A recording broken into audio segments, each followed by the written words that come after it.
జ్ఞానోపదేశములు సామెతలు 2వ అధ్యాయము మొదటి 5 వచనములు.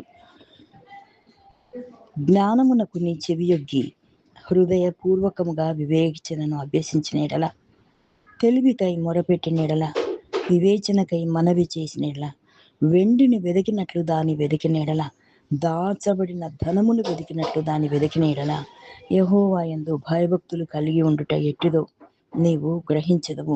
దేవుని గూర్చిన విజ్ఞానము నీకు లభించును.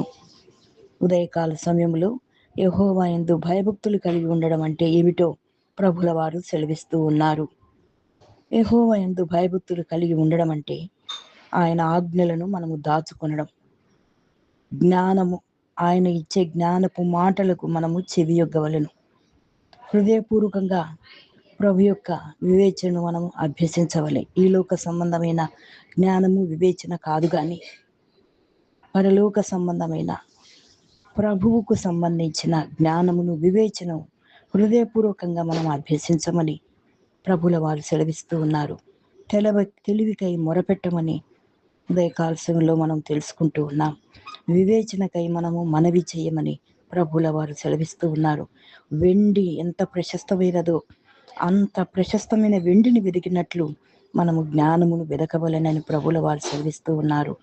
దాచబడిన ధనము మనం ఎక్కడంటే అక్కడ పెట్టుకోం, ఎంతో జాగ్రత్తగా దాచిపెట్టుకుంటాం. అట్లు మనము జ్ఞానమును వెదకమని ప్రభువులు సెలవిస్తూ ఉన్నారు.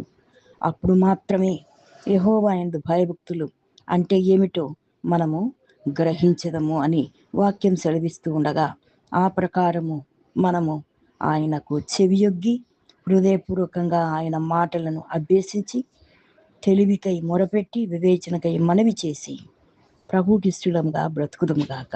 దైవాశీస్సులు.